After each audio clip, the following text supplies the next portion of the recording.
Since Alfa Romeo launched the Giulia, the car is getting more and more important for the brand because it's a great success. They said this car is equal to, let's say, a Mercedes C-Class or a BMW 3. If this could work, let's find out. The front of the Giulia is dominated by this big Scudetto here. This is typical for Alfa Romeo. It looks beautiful, but if you go to a car wash, this really is a challenge. On the other hand, we have this lovely spoiler down there, these big air intakes, and what I really like are these eyes of the Giulia. This is really a bad look. It's really massive from the front, but now let's look at the side. Looking at the side of the car, what you instantly see is the shape of the car. It's really like a coupe form. And what I really like is these big wheel arches with these lovely alloys in it. When you then go further down, you see this side wings here that really makes the car flat on the road. It looks absolutely beautiful. We have a long hood, but we have a quite short and very curved end, and that gives the car extra dynamic. But let's have a look at the rear. What you see here instantly is this car, even from the rear, is absolutely beautifully shaped. We have this wide shoulders, we have this very nicely shaped taillights here, and what I really like are the exhausts. But this one here, the diesel, already looks great, but if you have a look at the Quadrifoglio, you will find tubes like this, really massive. But now, let's see how it drives.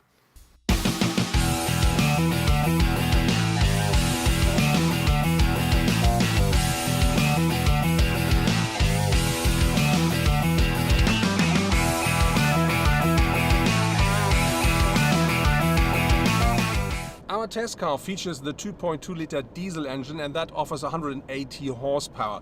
This is combined with the 8-speed automatic gearbox, and that together works really well.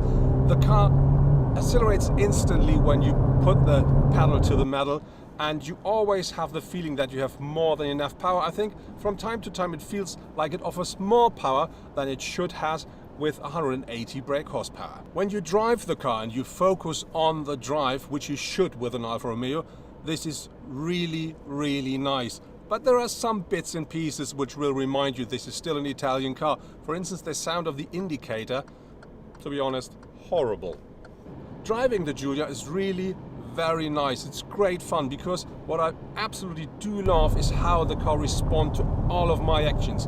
For instance, the steering is precise and very direct, and the suspension is absolutely great. This together gives you a little bit of a sports car feeling. The car offers 3 different drive modes. They call it DNA. One is an eco drive, and that really slows down the car and makes it very eco-friendly. Then there is the standard drive, and already there the car offers more than enough power and it's really agile. But then there is a sporty mode, and that really gives the car the extra kick. The new infotainment system of Alfa Romeo looks very nice with this black and black. But to be really honest, it offers everything you need, but from time to time it's a bit difficult to find what you need. But I think maybe you just need to get used to it. Even though our car offers 180 brake horsepower and it is a mid-size sedan, the fuel consumption is very nice. During our test drives, the average consumption was about 7.5 liters per 100 kilometer driven.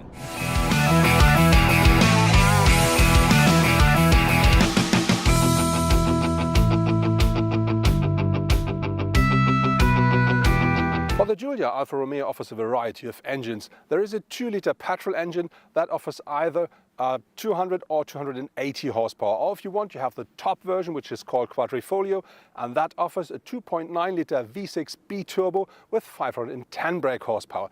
On the other side, there are the diesel engine, which is a 2.2-liter diesel 4-cylinder, and that offers either 136, 150 or 180 brake horsepower.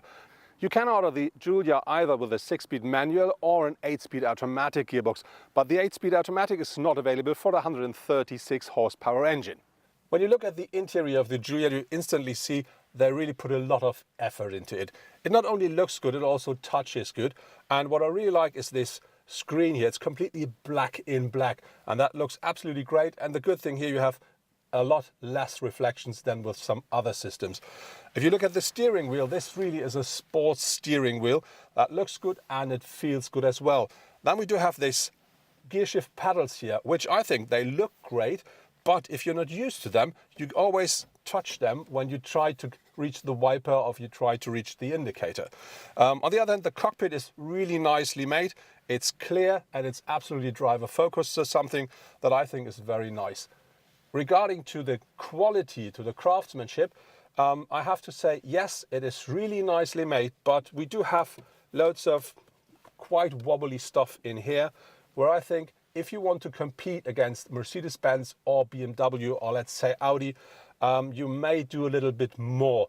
But I have to be fair, because if you drive the Giulia Quadrifoglio, you find loads of carbon fiber in here and the look is completely different. Let's talk about space. As you see, I'm sitting very comfortable and really deep into the car, and the position that I need to drive is absolutely perfect. You can adjust the steering wheel the way you should, and the car is quite spacious. Even for a tall person like me, I'm nearly 2 meters high. And if you look at the rear seats, even behind me, somebody will easily find its space. I think this is, for a car of this size, absolutely fine. If you look at the details of the Giulia, and especially at the technology of the Giulia, we can say yes, it's close to its opponent like the C-Class or the BMW 3, but it's not yet there.